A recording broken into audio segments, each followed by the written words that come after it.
The battle for Las Vegas tells it like it was and is a story long past due. Even though I was a part of those times, I still have trouble believing it actually happened. From the 1970s through the mid-1980s, the Chicago outfit dominated organized crime in Las Vegas. Unreported revenue, known as the skim from outfit-controlled casinos, made its way out of Vegas by the bagful, ending up in the coffers of the Windy City crime bosses and their confederates around the Midwest. To ensure the smooth flow of cash, the gangsters installed a frontman with no criminal background, Alan R. Glick, as the casino owner of record, Frank Lefty Rosenthal as the real boss of casino operations, and Tony the Ant Spilatro as the ultimate enforcer, who'd do whatever it took to protect their interests. It wasn't long before Spilatro, also in charge of Vegas street crime, was known as the King of the Strip. Federal and local law enforcement, recognizing the need to rid the casinos of the mob and shut down Spilatro's racket, declared war on organized crime. The Battle for Las Vegas relates the story of the fight between the tough guys on both sides, told in large part by the agents and detectives who knew they had to win.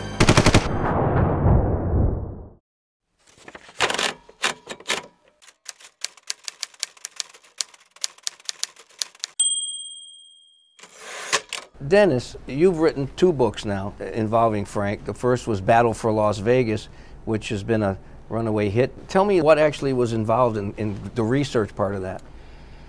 Battle, what I did, I wanted to tell the story of the Tony Spilatro era, which is what the movie Casino was based on. That's right, the movie Casino is based on a true story. Right. And we should let people know that Robert De Niro and Joe Pesci were playing characters, but they were actually based on the real characters of Tony Spilatro and Frank Rosenthal, correct? Right, correct. And instead of whatever it was, whatever the hotel was called, it was basically the Stardust, right? Right.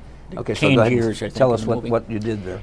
Well, I wanted to write that story, and at the time, most of the so-called bad guys, the gangsters, were gone, or I didn't know how to locate them. And I felt if I could get some fresh information that hadn't been covered in TV documentaries or other books, I could come up with some fresh things the public hadn't heard before. So I started looking for some of the former police officers and FBI agents who had actually handled the investigations. And that's how I met Dennis Arnold. That's how you met Through Dennis. the research. And so in doing so, that led you to doing Cullotta. Yeah, when I was researching for Battle, Dennis Arnold was kind enough at one point to put me in touch with Frank by telephone. So we had an initial conversation at that point.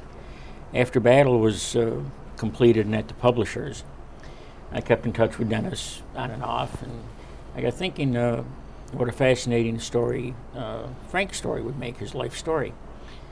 And I mentioned to Dennis, as if we were talking to Frank, see if he's ever thought about it.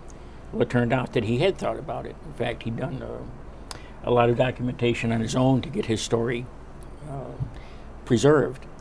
So eventually we met in person, talked over, and we decided we could co-author the book. And so we started the project, and we're pretty well finished with it. All right, well, in October of 1979, a man named Jerry Listener had to be dealt with. Could you tell us a little story about Listener and how he came into being and what happened and what you did with him? Briefly, he was an informant. He tried to set Tony and I up, and he had to be dealt with. So Tony sent you to deal with it? Absolutely. Can you tell us a little bit about what happened? I killed him, that's it. You read about it.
At approximately 4:30 a.m. on October 11, 1979, a dead man was found floating face down in the swimming pool of his residence at 2303 Rawhide Avenue in Las Vegas.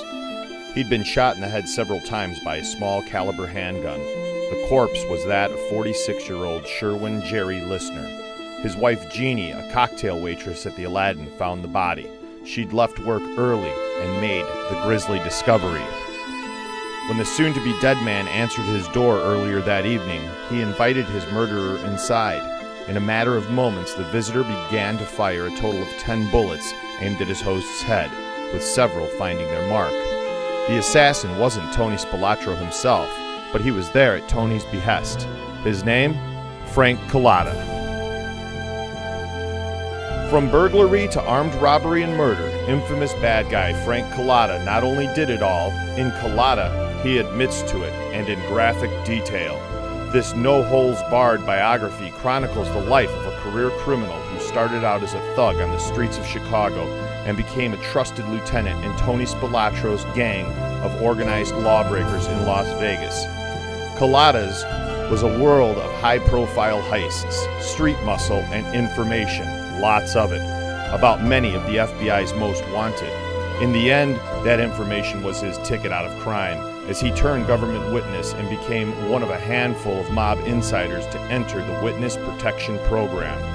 Frank Cullotta is the real thing, says Nicholas Pileggi in the book's foreword, and in these pages, Cullotta sets the record straight on organized crime, witness protection, and life and death in a mobbed-up Las Vegas.